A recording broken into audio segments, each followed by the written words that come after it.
Hey, what's up, everyone? This is the Daddy podcast, and I am here with Chloe Heyworth from Micro Artistry out in England.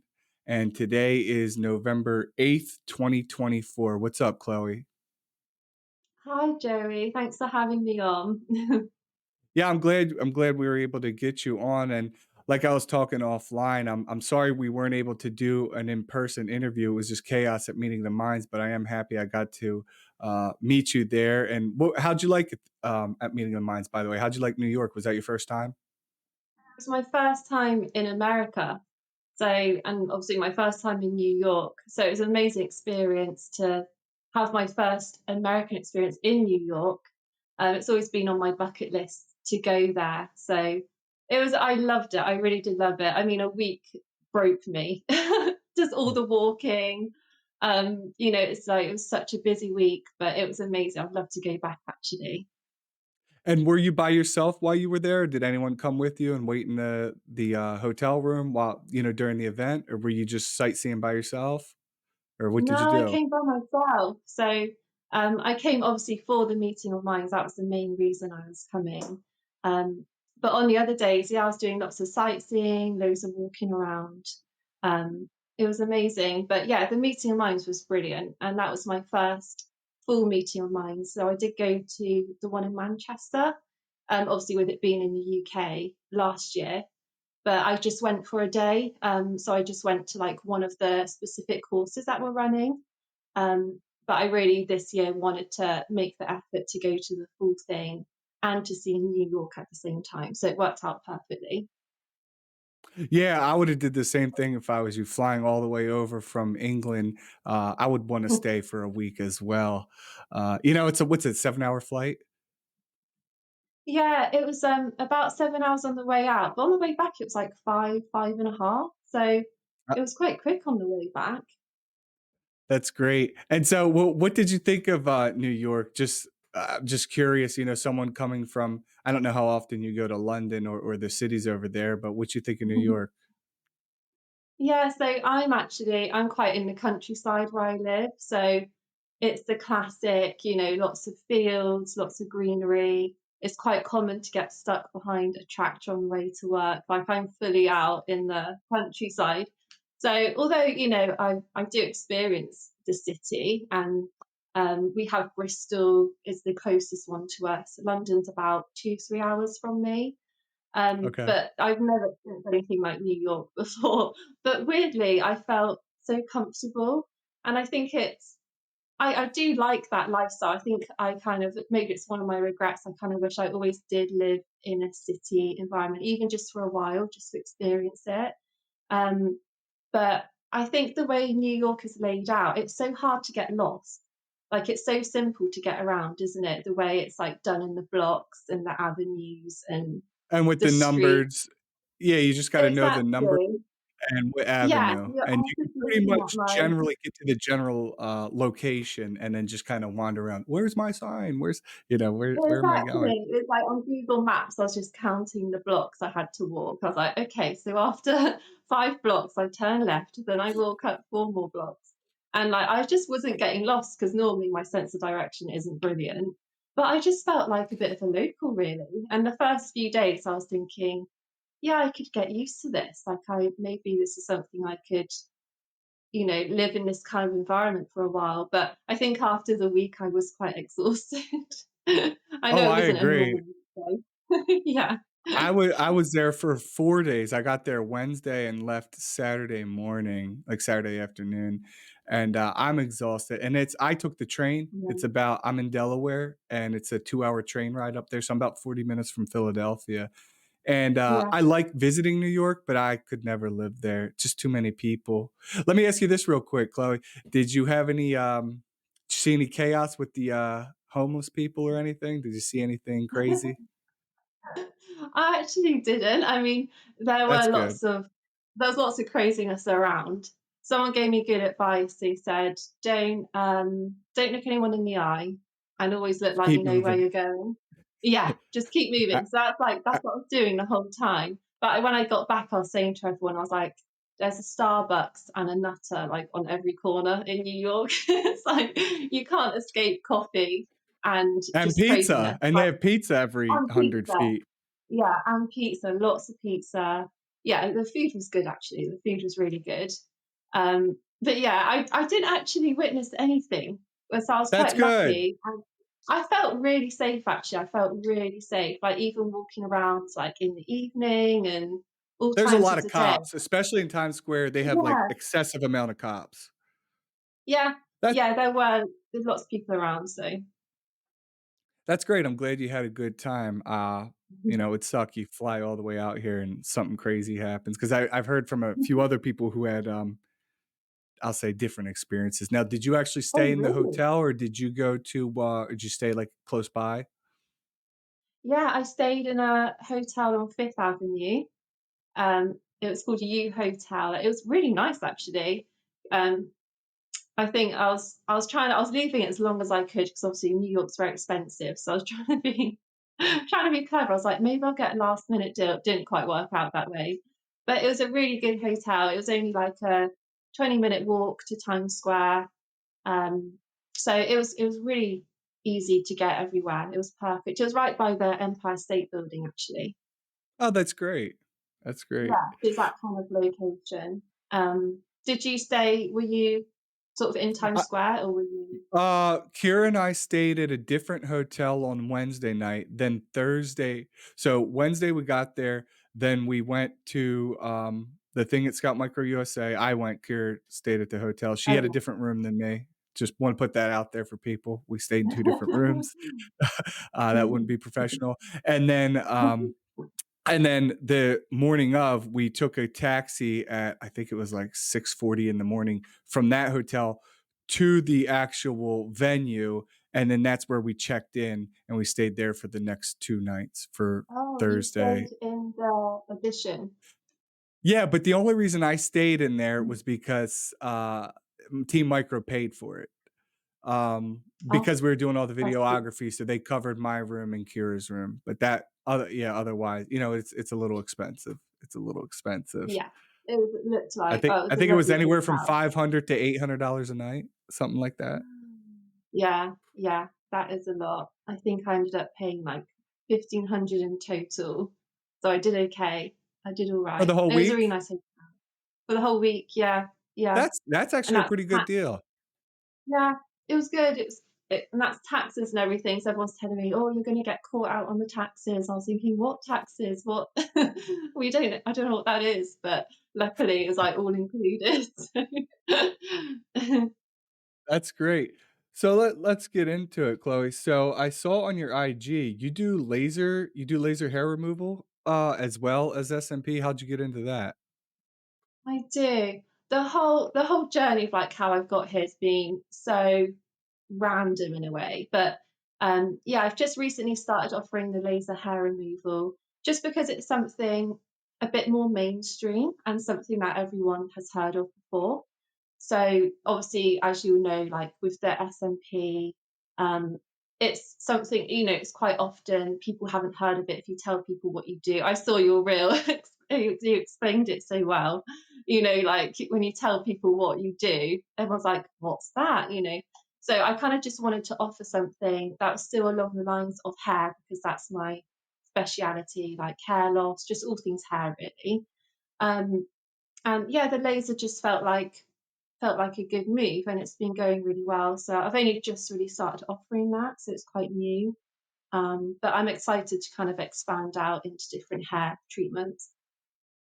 Okay, okay.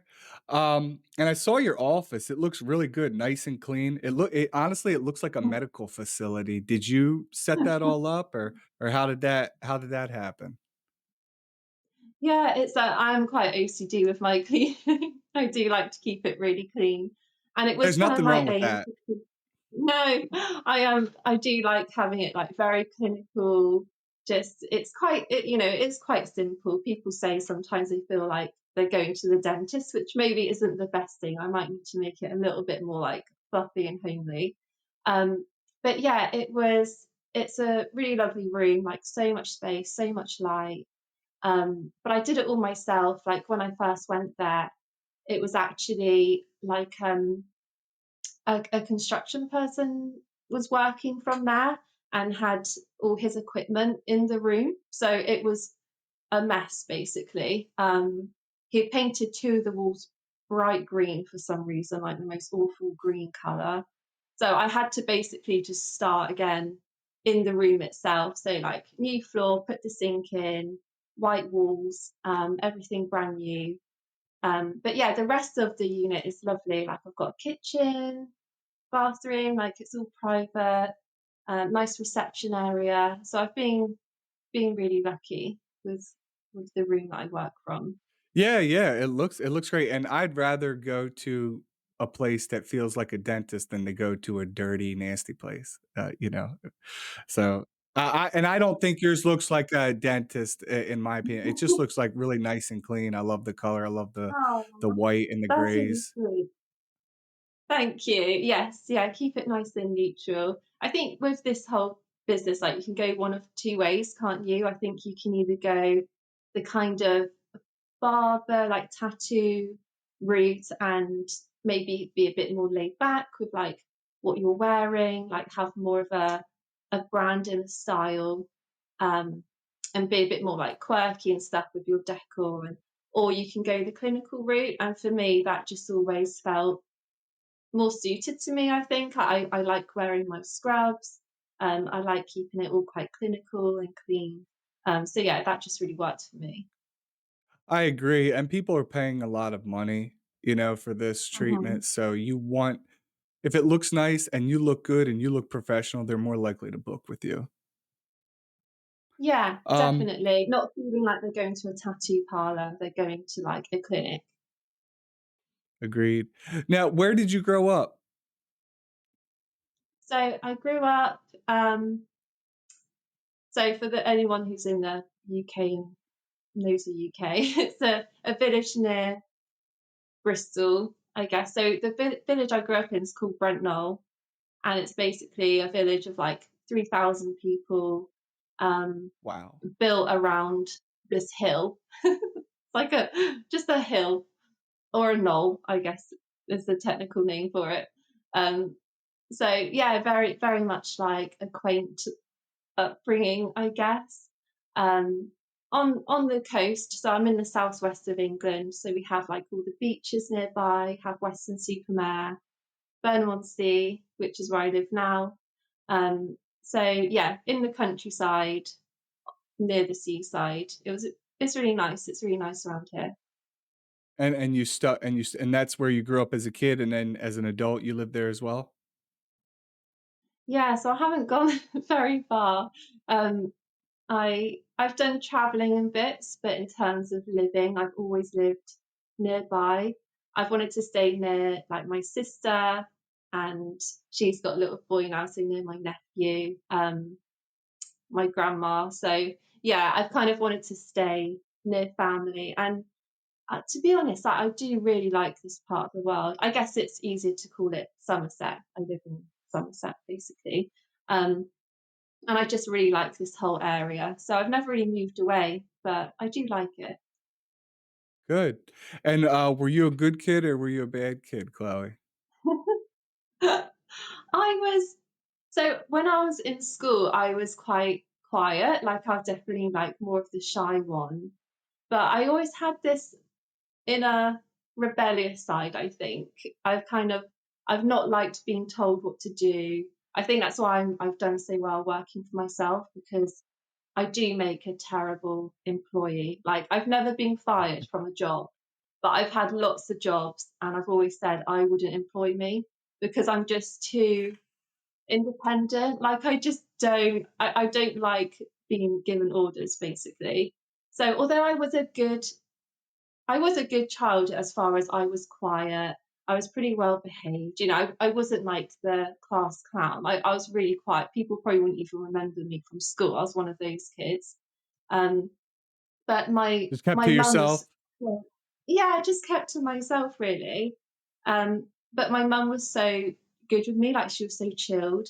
So I think if I'd had quite a strict upbringing, there's a chance I maybe could have been a bit more rebellious. But because my mum was so laid back, it was like a reverse psychology, and I almost like gave myself rules and things to go by, because it was just so relaxed, my upbringing. That's good. And, when did you graduate high school? So in the UK, we leave school at like 16, and then you can go Really? on to do, yeah. So school finishes at 16, and then you can go on to the college, or you can do A levels. So you can stay at your school and do like further education there. And then some people can leave at 16 if they want and go and get a job if you want, or like an apprenticeship or something. Wait, so do you So have 12 grades? no, we have like year groups, so it goes up to year um 11, I believe. I think it goes up to year 11 when you're 16, and then you can leave school and go to college, or you can stay on at your school and do A levels, which is year 12 and 13. I think I've got that right. I can't believe how long ago it was already. That I can't remember. I think that's right. So I did A levels in the end. Yeah. And A level meaning that you stayed till you're 18? That's right. Yeah. So you stay till you're 18, and you normally choose like four options. So I did business studies, art, product design, and psychology. I thought psychology would be really interesting, but it was really boring. It was just all like um, the theory side of it, and like how they did the experiments, and I wanted to like get to the more nitty gritty, and what makes a murderer, what I thought it was going to be more like that. It wasn't like that again at all. I think I failed that miserably the first year. So what you can do, you do four A levels the first year, and then you can pick three for the second, and like continue them on, and the ones you like, you can carry on. There were some Okay. super clever people who did five, but that wasn't Now me. is Um, college in the UK, is it free? Is it included, or how does that work? Like, yeah, after college is that's right. Yeah, college is free. So A levels and college are free, and then obviously when you're 18, you could then go on to um, university. So, which would be, well, yeah, however many years the course is for that, but that you have to pay for that. And Okay, the year that I would have gone to uni, um, it went up the fees, so it was actually 9,000 a year, which is why I didn't go, because there wasn't anything that I wanted to do enough. okay, so let me just make sure I understand, Chloe. So you're saying you go to school till you're 16, and then you have the option to either leave school and then you're done. You get a diploma or whatever. And then after that, Mhm. you have 2 more years you can go, and you're calling it A school. And that is where you can pick like some type of specialty or something like that. Yeah, so you do your GCSEs, and like when you're 16, so you can do like up to like 11, I think, GCSEs. Mhm. Um, then it's A levels.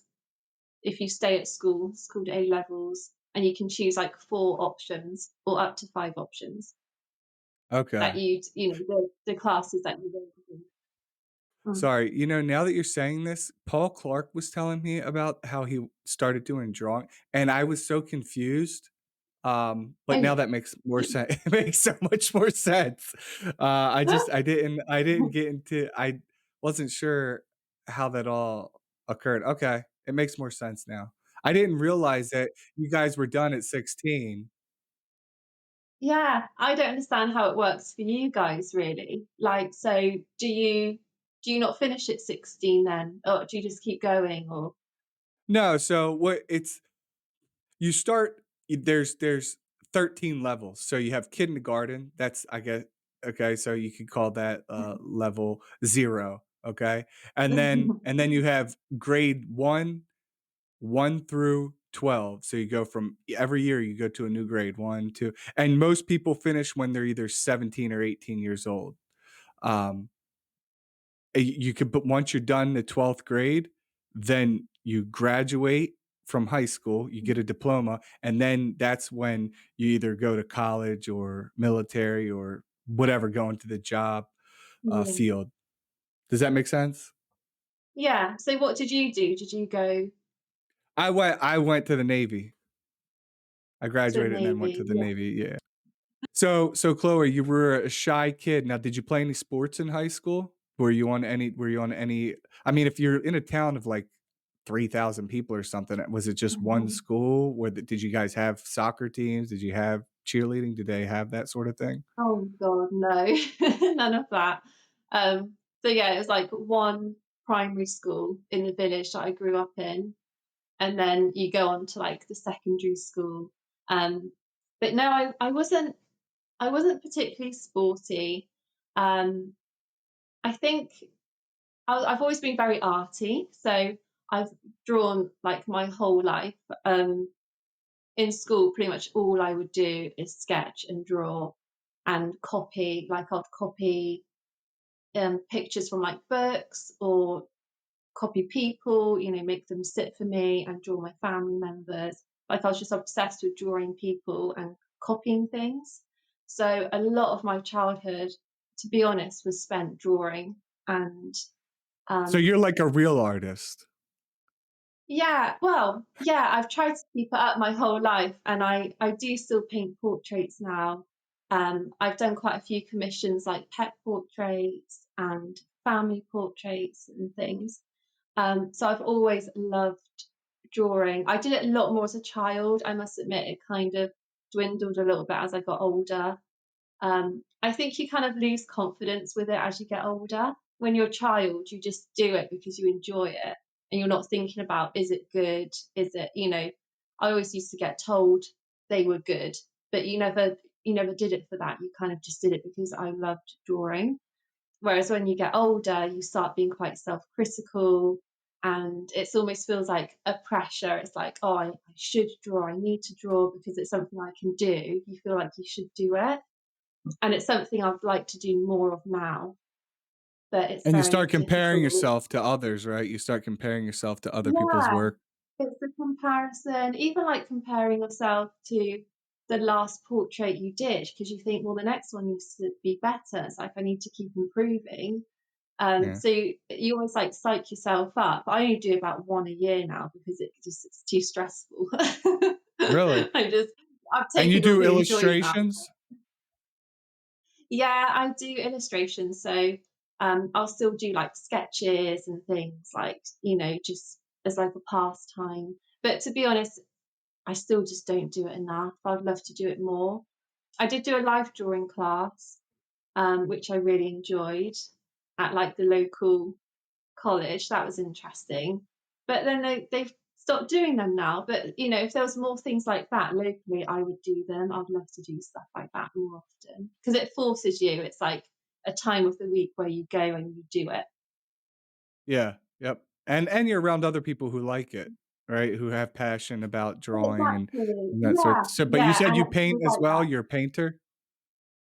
Yeah. So I mainly just do painting now, actually. So I use like acrylics and things. I Focal just point. recently did.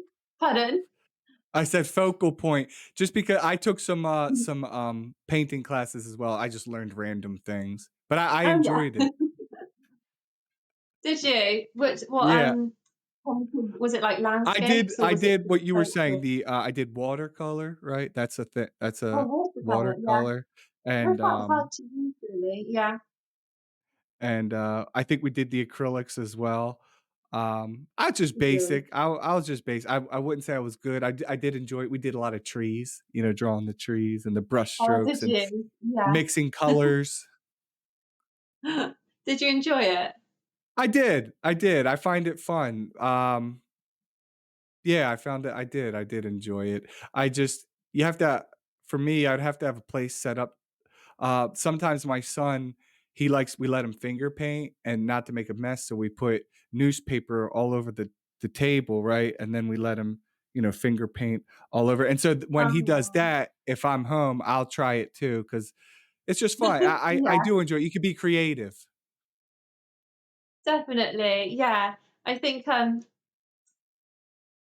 I've always, even with my art and stuff, I've been like a bit of a perfectionist. So I'm kind of quite envious of people who can be a bit more expressive and, they're just like really loose with their brush strokes and they'll be quite experimental and they'll just kind of, see how it goes, start and not know what's happening. Whereas I have to be quite regimented with it and I'll draw it out first and it's all very neat and very like precise. So although I feel like I'm artistic, I don't think I never like think of myself as like an artist because I just don't have that kind of expressive side of it. I do everything quite like as realistic as possible. And I'm kind of envious of people who can do that more abstract art. Like that's what I really like. That's the style that I actually like. So you're saying you pretty much you see it and then you draw it, but you don't think you're good at adding, your own little twist or using your imagination when you're creating the art, is that what you're saying? Yeah, yeah, definitely. So I I love it when I'm, copying something or yeah, working from like an object or something that's in front of me. So say like if you said draw a tree or like paint a tree, from my imagination, I'd actually really struggle with that. But if you had something in front of me and I could copy it pretty close. Like I could get it quite realistic. But I do struggle with kind of just coming up with something in my mind and drawing it. Like I think that's so clever when people can do that. Um, and with like tattoo artists, when someone goes in and they say, "Oh, I want this, whatever, like this image," and the tattoo artist can literally draw it and create it on a stencil and then put that on someone's body. Like I think that's so clever. And to me, that's almost like a true artist. Whereas I'd say I'm artistic, but it's more just from copying. Like I would really struggle if someone came into me and was like, yeah, create this image in my mind for me. I would really struggle with that. I'll need I to think you copy probably from. could, Chloe. I think you probably could, do it. You just probably have a little bit of a fear of, is this going to look good? Do you think that's any of Maybe. it? Yeah, I think a lot of it is like a fear thing. It's stupid, really, because it's, what's the worst that can happen, especially if you're just drawing for yourself? It Yeah. doesn't matter, does it, what it looks like? But I probably just need to get myself back into it a bit more and just go back to more what I did when I was younger and draw for the enjoyment because I literally couldn't wait to do it. That's all I did all day, every day, just drawing. And just draw Um, from imagination. Don't look at anything and just keep yeah, going. yeah. No, it's true. It's a good point. Like I definitely just need to be a bit less fearful of going Yeah. wrong. It's the doing it wrong, definitely. What kind of work did you do before you got into scalp micropigmentation? So I've had so many jobs. Like it's a bit of a running joke with my friends and family.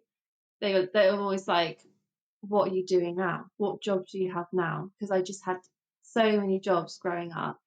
I actually got my first job when I was 13 and it was in a cafe and I was just washing up and like serving tables. And my mum didn't actually want me to have a job. She was like, "I'll just give you some pocket money or something. Like, I don't want you working." But even from a really young age, I wanted to have a job for some reason. It's just always been quite like important to me to be working, and I actually do enjoy work. Um, so all through school, like I had different cafe jobs or I worked in a hotel for 5 years. That's actually probably the longest job I've ever had working at this hotel 5 all years through is 5 school. years. I mean, you're only 31. What did you do at the I hotel? know. So I started when I was 14. So I was at the cafe for like a year, started at the hotel when I was 14 until I was like 19. Um, and that was a mixture of like serving tables. It was a bit of everything really. I did the washing up. I used to clean the rooms sometimes. Um, yeah, they had a lot of like events. It was a really nice hotel actually, and it was in the village where I grew up.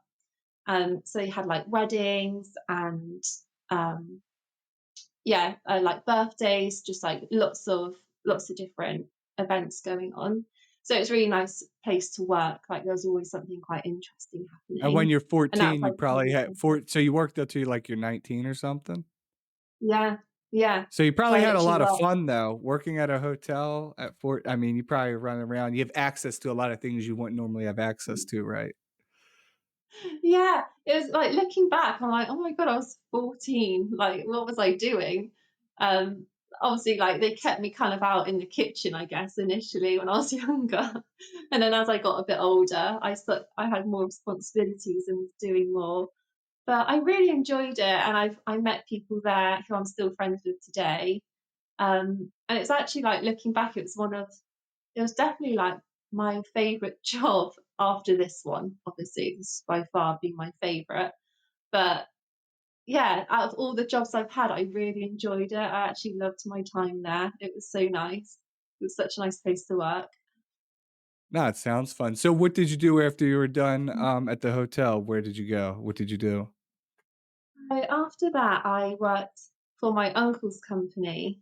So he has a local company, like a manufacturing company.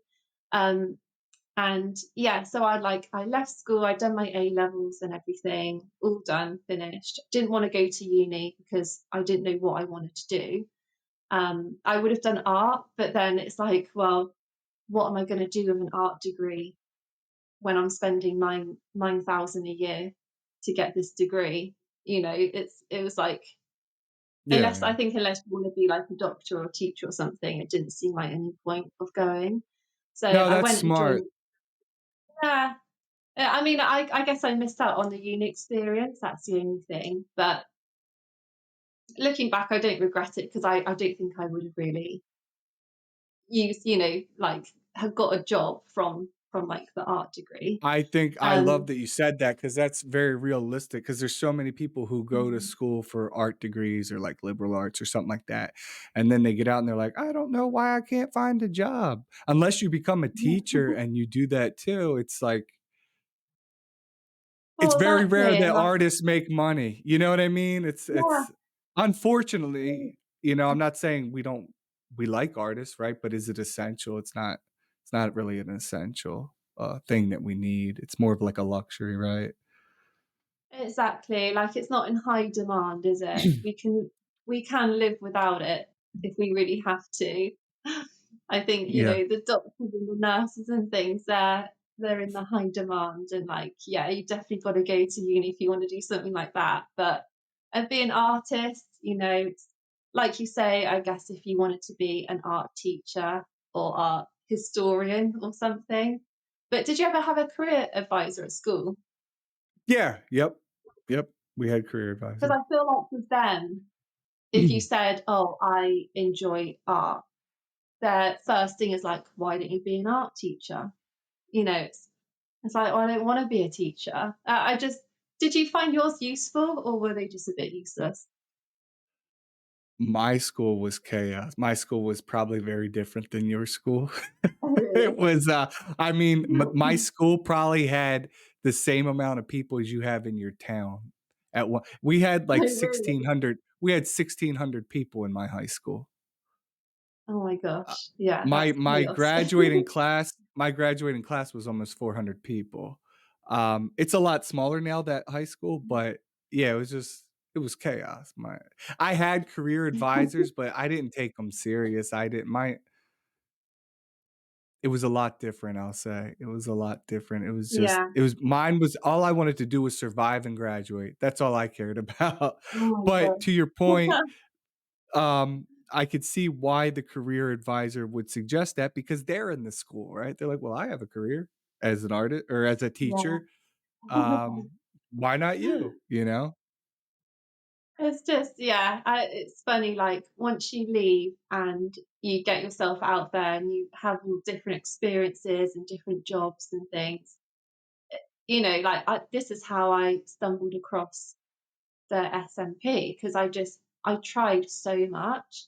Um, I had loads of sales jobs along the years, so I was an estate agent for a while. Um, I have worked on the road, so like repping basically, where you like go to, you have like a territory and you visit customers. And I had one where I was selling pet food, so I was on the road, like selling pet food across the southwest of the UK. That was interesting. Were you selling I've it in had all bulk or were you just selling, like, bags to people? it was so I'd have to like visit pet shops and try selling Okay, like so you were bags of selling the it to bulk. You were selling it to pet yeah, stores. Uh, yeah. I so mean, were from you the working pets, for a distribution company, like the supplier, the company that created the pet food? Were you working directly for them? yeah. So the company was called Hill's Pet Nutrition, and they they basically it was like a higher end dog food. I'll say that, but it was like literally carrying around sample bags with me and selling into like a lot of the pet shops were really small though. So when you're selling in, it's not like they were buying hundreds and hundreds of bags. Like you're just selling whatever they could take really. It was all like education, going around like telling them what the new stock is. I used to have to go to like lots of pets at homes and which is like a big pet shop chain here in the UK. Okay. And like check the displays and stuff. So it's a bit of like auditing and stuff as well. It was um it was a random job. I actually quite enjoyed it in a way because I was out on the road by myself. I think the jobs that I've liked the least is where I've been in like an office environment, um, and like having to see the same people every day. That's what really drives me crazy. Really, I I I can't cope with understand. that. Now, did they Yeah, pay for all your travel when you were going around all these places selling the, dog food or pet food, yeah, yeah. cat You food? get like a company car. It wasn't a very, you know, cool car. It was pretty bad. It was like this big estate because you had to fit in like all the pet food. I actually had another similar job where I had a company car working for Nestle, um, with their confectionery. So I had loads of chocolate in my car, Oh, basically. you worked for Nestle? And yeah, I worked for Nestle for a while. I've worked for everyone. Honestly, I worked for so many different companies. Um, and I remember, like, in the summer, it was just a nightmare because all the chocolate would melt.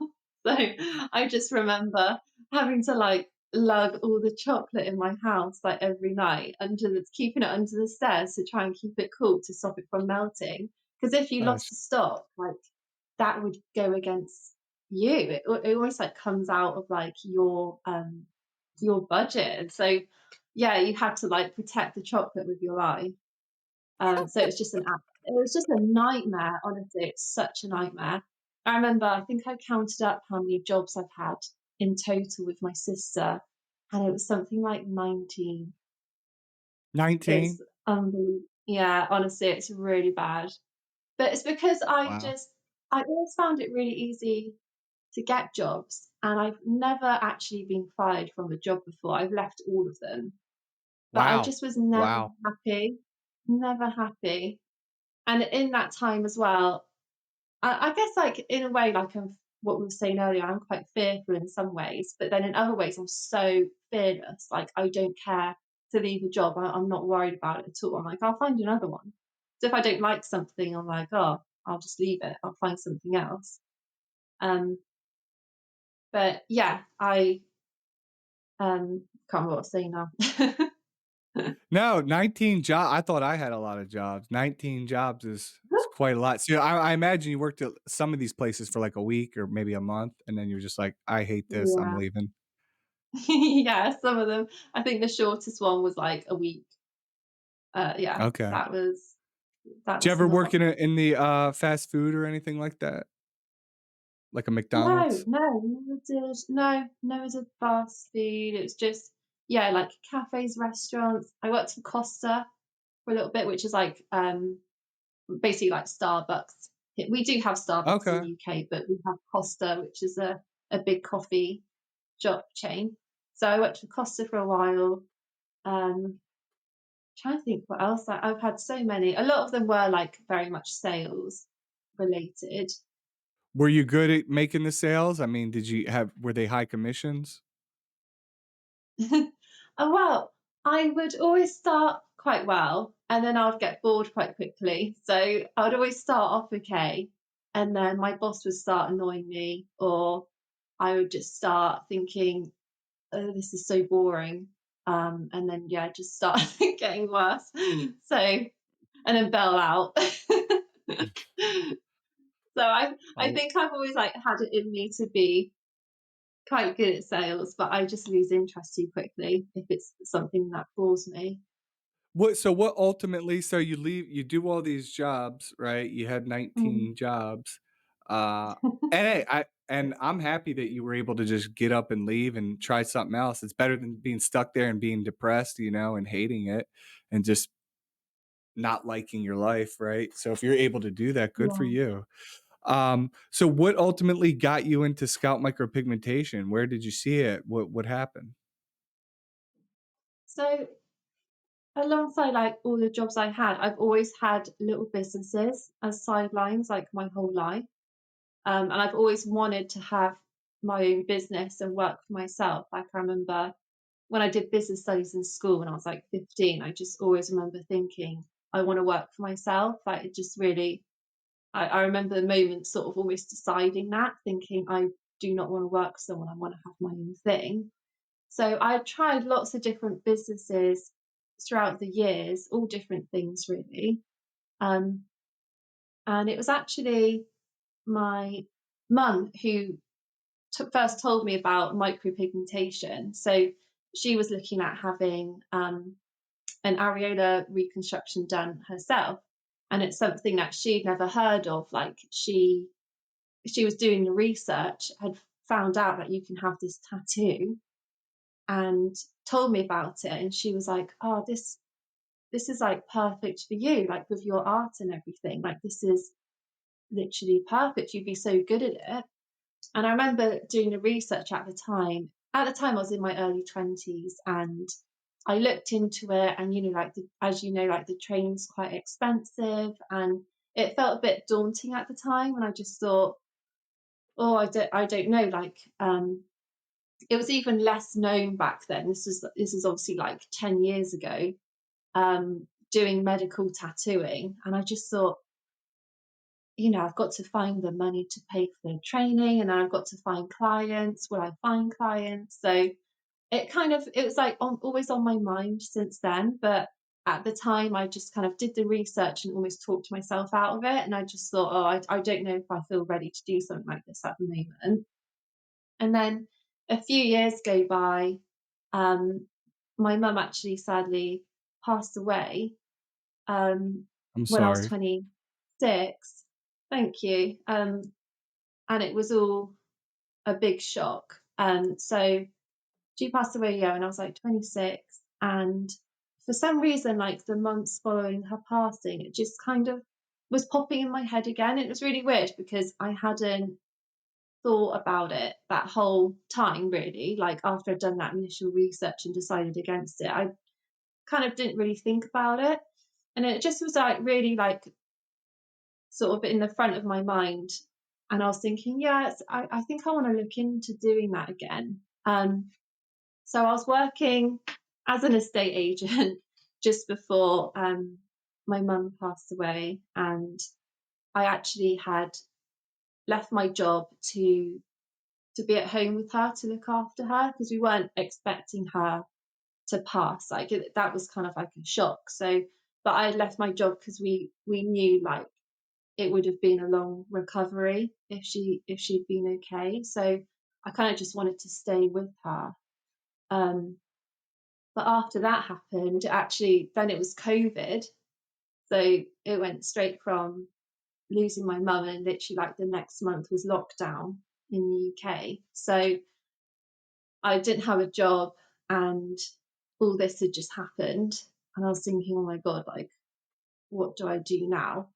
Um, I'm trying to think when I first did the training. So initially, like, I was looking into the medical tattooing, like the medical micropigmentation, because that's what I was initially interested in, and what my mum had told me about. So I Okay. went back and I was doing research into that again. But I was kind of told you can't do the medical straight away because you need to have more experience. Like, it's not something that people go straight into. They usually have a few years experience doing like permanent makeup on the face or something. And then you can do the medical tattooing, because obviously it's so niche as well. Like, it's quite hard to find clients.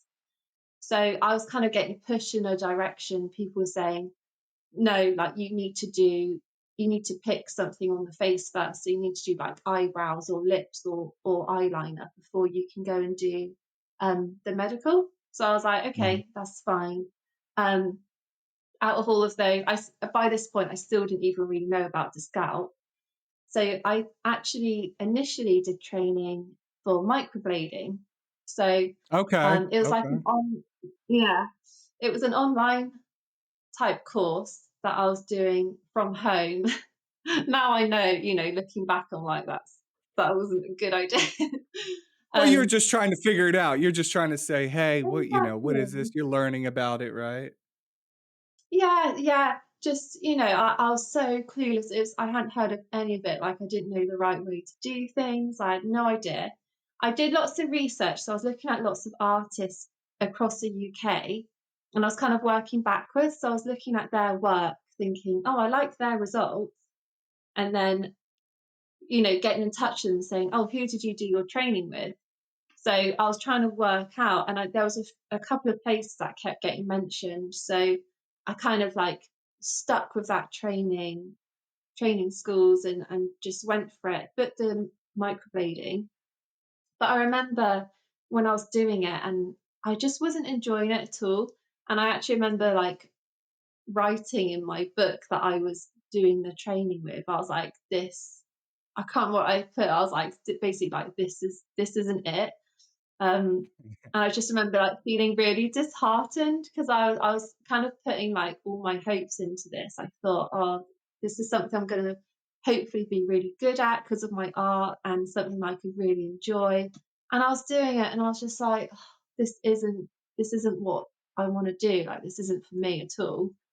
Um, so yeah, I felt so disheartened after doing the eyebrows, and also it felt very like beauty based as well. I didn't want to go down that beauty route, because I'd kind of done that in the past. I'd actually done training to do like massage and like holistic type therapies in the past. And I had another business back when I was like 19 called the Pamper Pod. And I would basically, it was like a pop up um, massage thing. So I would go to like different venues and stuff that didn't have spa facilities, and basically be like a pop up spa facility. So I did that Okay. for like a year or so. That was one of my many businesses. I've had a lot. Um, Serial and entrepreneur. uh, well, yeah, I mean, how successful they were, I don't know. But I Hey, but at least certainly you're gave it trying, at a good least you're go. trying. I did, yeah, so much. I think my advice to people who are like in their 20s, though, if anyone in their 20s watches, don't like worry about what you're gonna do long term. I think your 20s is so important. Just like try things, um, just see what you like. Because a lot of it, even with all the jobs I had, at least I could say, well, I know what I don't like now. I know what I don't want to do. So even if it's like a limit, process of elimination in that way. But yeah, like, I have no regrets. Like, your 20s are just kind of working your life out, aren't they? Seeing what you want to do with your life. Um, but so yeah, with the eyebrows, didn't want to do that. And so I looked back into it, and that's when I like discovered the scalp. And I'd never heard of it before, like never even seen it before. And some of the first results I'd seen was Scalp Micro UK and Scalp Micro USA. So I was Okay. like looking on there. Instagram pages and things and seeing the results, and I was like, this is so clever. Like it just looked so good, and I just thought the results were amazing. Um, and my mum was actually a hairdresser, so I've always had that interest in hair my whole life, and I did even think about should I be a hairdresser myself, like for quite a while. It's something I've thought about doing myself, but again, that didn't like quite feel right. Again, it felt like a bit going down the beauty route, I guess, which I didn't really want to do. But the hair's always like been such a strong interest for me. So when I saw that, I was like, this is perfect because it's the hair with my art.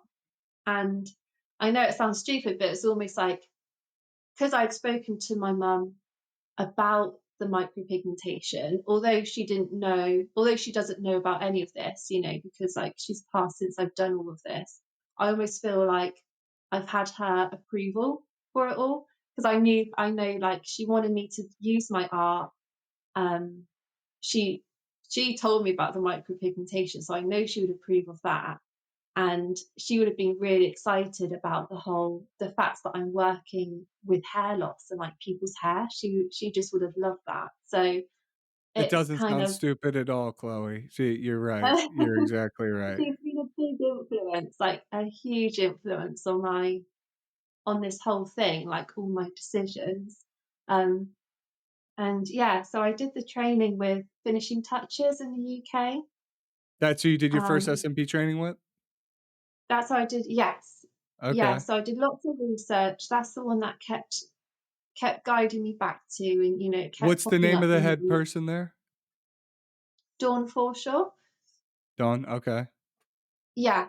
So she was brilliant. Like I remember speaking to her initially, and she was like really supportive and really helpful and kind of just like guiding me through the whole thing. And yeah, so I just went for it. I remember I was out for a walk with my with the dog that I inherited from my mum, a little Chihuahua cross for Yorkie. I remember being on just like walking around the block, um, and getting a call from Dawn to say, like to basically book me on because I had inquired and we were just trying to work out dates and stuff. And she called me to like secure the date and to take like my payment. I remember feeling like really, I think I put it on a credit card or something. I was like, oh my gosh, I'm sending all this money. Like, I hope it works out. And I was like, just kind of like on the floor with my purse, like on the middle of this walk, trying to pay for my training and getting it all booked in. It's But it just expensive. always like, pardon? It's expensive. It's expensive. It I also is. It paid with is. I paid with my training on a credit card as well. Did you? Yeah. Yeah. It's kind of like, because it's like thousands of pounds, I guess a lot of people probably do.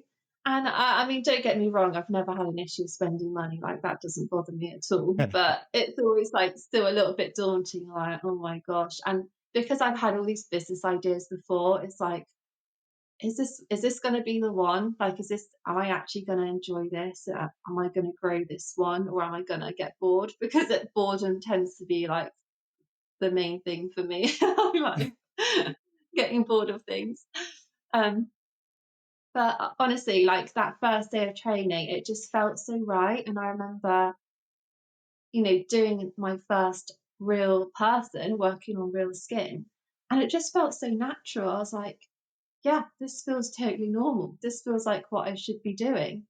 And it just came so naturally to me. And I remember the trainers being really pleased with like the work I was doing. And I think that really gave me a boost of confidence. Um, and yeah, it just straight away I thought, yeah, this is what I should be doing. This is like the right decision. And I was so happy because it was a totally different feeling than when I was trying to do the microblading. This like felt so right. That's good. That's good. And you're helping people, right? So, and then you actually learned it in person, um, which is a big difference, right, than learning something online. Now, Yeah. I mean, being a female, and you have great hair, by the way. I mean, your hair is really long and Oh, it's all luscious and everything. And thanks. I asked this to a lot of people who are in the industry with hair. Do you feel like Do you feel like there's any hesitancy with men specifically when they come to you for scalp micropigmentation treatment because, you're a pretty girl, you got nice hair, you probably don't have SMP, as far as I can see, you don't have it. Do you feel like they're afraid to show you their bald head or not to go to you? Yeah, I think that was my worry bit because I thought, well, I've never actually experienced hair loss myself, so it's although you can like sympathize, it's like hard to fully understand what it would feel like if you were losing your hair, like how traumatizing that would be. So I was a bit worried, like because I haven't had that experience, would people want to come to me?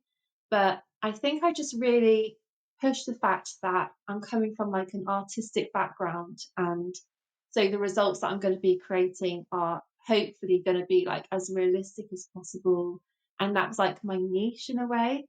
Um, and the feedback that I had from a lot of people was they actually felt more comfortable coming to a female and talking about it. So Huh. um, yeah, that was like from men and women actually. So it was like a mixture. They kind of actually felt more comfortable talking to a female about it. And some of the response I've had is like they felt more trusting for me to do it because they thought I would possibly do like take more care in my results, which I don't think is true at all, but that's just like what I've been told. So luckily I haven't had any issues. Like the people who've obviously come to see me have actually almost preferred the fact that they're coming to see a girl as opposed to a guy. But I wonder, I may have lost a lot of other clients because I'm a girl. I'll never know. Um, That's good to hear, but that's good to hear. I'm glad that you're getting that feedback. Let me ask you this now, because you're a girl and,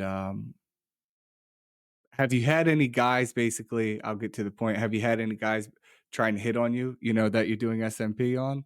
And that's to the point where you felt uncomfortable, like you didn't wanna finish the procedure?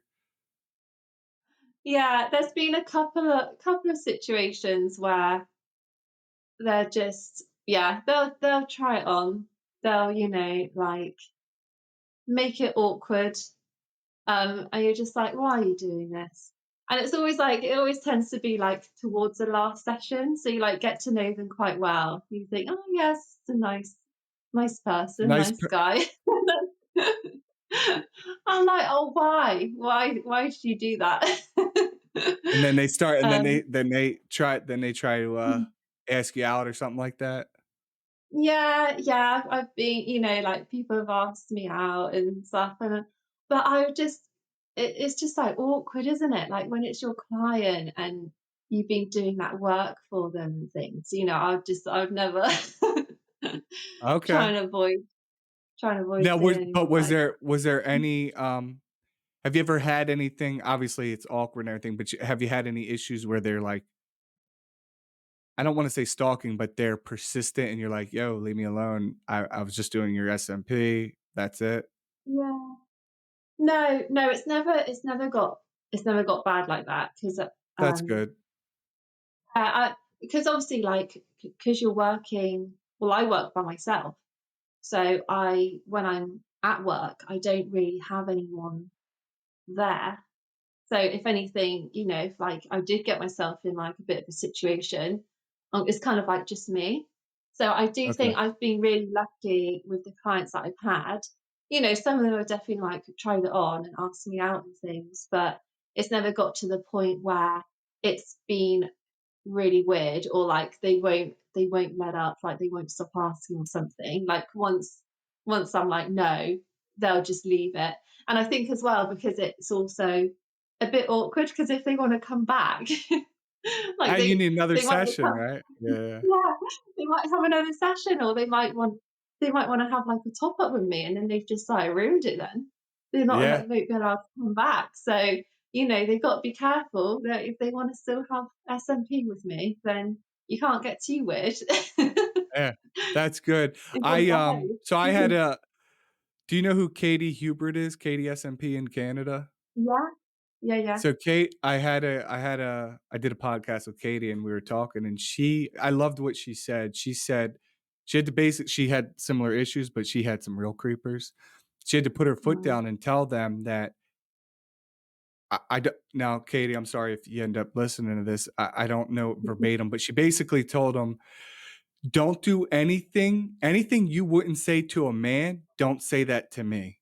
You know, mm, don't treat me any different than how you would treat a man." And she said, when she does that, guys, stop, in their tracks, and they just kept it very professional. And I really liked that. yeah. That's so true. Yeah, and that's such a good way to put it actually, because it should just be, you are just like an SMP artist, regardless if you're like a man or woman. So I guess why should you be hassled at work just because you're a Yeah, girl? no, I I don't know. agree. Maybe you've It's been hassled by women. I don't know. Do you? uh, no, I haven't had any issues. I haven't had any You've been all issues. right. Yeah. Yeah, I yeah. do feel lucky with that. I do feel lucky. Like all my clients are so lovely. Like I really do mean that. 99% of my clients are just so, so nice. And I don't know if it's almost like because they're so thankful with what you're doing for them as well. You kind of get like, I don't know if you feel the same, but you get a different kind of person coming to you. I think because they're looking for genuine help. They're just so they're just so like honest with you and like open, and they're so thankful for the work that you do.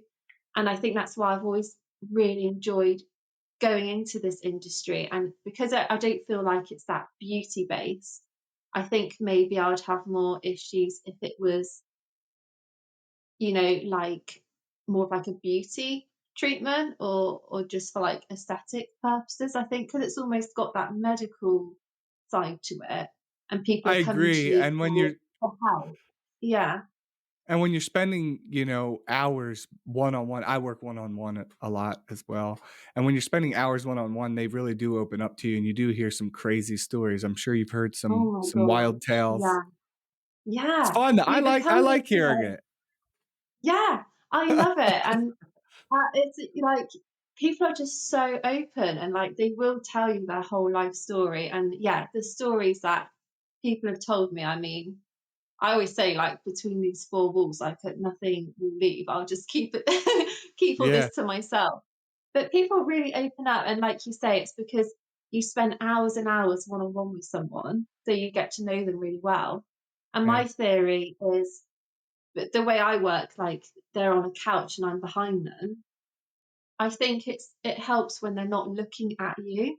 So I think it's much easier to talk and things when you're not looking directly at someone.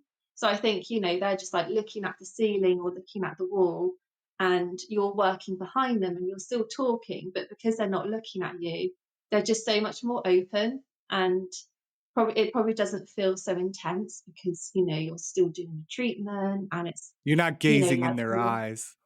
exactly. I think if you were sat talking to someone about all these things, like they wouldn't tell you half the stuff, but because they're not really looking at you, they're just like, yeah, just tell you everything. That's such a good observation because, I've been doing this for 6.5 years, and,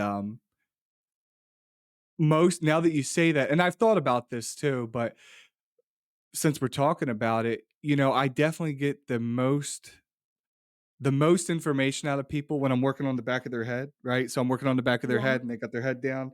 Because I go from, sitting up chair, hydraulic chair, they're sitting up, but then I also do the back of the head. It's like a massage chair, their arms are right here in the front. yeah, And yeah. but when their head's down, I'm working on that back of their head. Man, I've heard some crazy shit, some crazy, crazy stuff.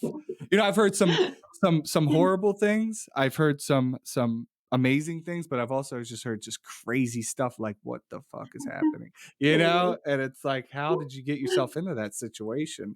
Or like, but I've also luckily I have such a diverse clientele that I'm able to pick their brain. Like if I'm working on a doctor or working on a lawyer or I'm working on um, people in the a biologist, I can ask them random questions about certain things for free, which is great. It's very helpful. And just get Yeah. their advice. And I've even contacted them later and they give me free information, which is Very, very helpful. Yeah, you meet such a diverse range of people, don't you? And like they have all such different jobs and different lifestyles and backgrounds. And it's so interesting. Like I feel like everyone has such an interesting story once you delve into their lives a bit. And I think the biggest thing I've learned is like no one has a very normal life. Like everyone has something weird happen in their life or something, like a bit tragic or like everyone's just got such an interesting background, really. And I really enjoy it. Like, I just ask questions the whole time, usually when I'm doing my treatments. I don't know what it's like for you, but No, I, to that's why I kinda started my podcast is part of the reason was yeah, because I found that exactly what you said, everybody has a story. Some people's story is more interesting than others, but everybody has a story. everyone. And it's always like pretty out there and interesting. Like, I haven't really met anyone that's had a boring life yet. It's always been pretty, Yeah, something's happened, something weird's yeah, happened. agreed, agreed. How did you get now I also saw on your profile, what, is it called, trichologist? You do that too? What is Yeah. that? So that's more like the study of the hair and scalp. So um, I'll basically be able to help identify maybe why someone's losing their hair, or if they struggle with like hair growth or they have scalp issues. Um, so it kind of bridges the gap between hairdressers and dermatologists. So I'll have more of an in-depth understanding of the hair and scalp than like a hairdresser, but I won't be able to actually treat them necessarily. It'd be more like a referral type situation if I feel like they need to see a dermatologist or something. But it's actually kind of more identifying maybe why they're losing their hair. And the reason I wanted to go into that is because I get lots of female clients coming to me for the SMP, which I wasn't expecting at all. Like I was expecting to get loads of bald men, basically. But I was getting all these like female clients just finding me, which was great. Like I love doing my ladies. But um yeah, it's and I think hair loss can be a lot more complex for women. And there's so many reasons, like maybe why they're losing their hair, like it's quite hormone related. Um yeah, it's just so many reasons. It gets so confusing. So I was just thinking like people who are coming in, it's giving them just a more in-depth and like personalized treatment really, because SMP might not be the best solution for them. Maybe I can tell them actually you could regrow your hair if this changes, or um that there's something else that you could do to kind of improve the hair loss to maybe even work alongside the SMP. So it's just giving more of like an overall view of maybe why they're losing their hair to try and help them. Okay. Okay, nice. That's good. I mean, the more information you know, I think the better. And if the person might maybe, SMP can be a different option later down the road if they try something else. That's good to know. That's good to know. Good for you for taking the time to learn all of that. And then I Yeah. just had one more thing I want to ask. So, I saw on your profile somebody does PRP treatment. Yeah. So that's a friend of mine who's also called Chloe, just to like really confuse things in the clinic. But it's people get so confused, and like we'll be talking to someone, they think they're talking to the other Chloe. I was like, we should have just called you something else when you came here because it's just too confusing. No one understands. But yeah, she's a registered nurse, and I've known her since I was 14 actually, so we've been friends for a really long time. She works in A&E, in the A&E department in the local hospital. So she's really busy with that. But she trained to do the PRP because she had a child. So she wanted to do something that gave her more flexibility. And I was actually sending people away from my clinic. Like I was recommending PRP for some people in specific situations. where it was more suitable for them, and I was actually like sending them away to have PRP elsewhere. And I was thinking, I want to keep all these people in the clinic. So I suggested it to Chloe, and I was like, oh, you should train in PRP. Like, I could get you loads of clients and you can do them from the clinic. We can work together. So it's been amazing. Like, she's been really busy with it. Um, and she gets some amazing results. So it only really works in like quite specific situations. But the people she's been working on, she's had like some amazing hair growth results. Wow. Wow. And, I know that the PRP is good for I know it seems to work with people who got the transplants, right? They get the transplants, they get the Yeah. PRP, and then it grows. But some people, if it's been to, a certain number of years, like I don't think if I did PRP, it would grow any of my hair back. I'm 37 and I started losing my hair. Started being real noticeable when I was about 23. It got a little thin when I was, 20. But then it was I just don't think I think I'm too far gone, right? But I think Yeah. people who are just started losing it or females or people with alopecia, I think it might work well with them. And obviously the hair transplants to grow those new hairs. But like me, I knew that it wouldn't work. But trust me, I did Yeah. consider it. But that's good. You have a Amazing. friend, so then you both kind of win, right? You get to send them over, Exactly. and you're helping your friend, and the person gets the solution or the treatment, I Exactly. should say. It's so nice, and I love it because it's using your body's own nutrients and like own supplies. It's nothing artificial. Like I think it's so clever how it works. But yeah, like you're saying, it only works in specific situations. So if you've got like traction alopecia, so like from tight hairstyles and things, it works really well in that case. Um, like you're saying, after hair transplant surgery, it's really, really good to help, you know, boost the hair growth from the hair transplant surgery.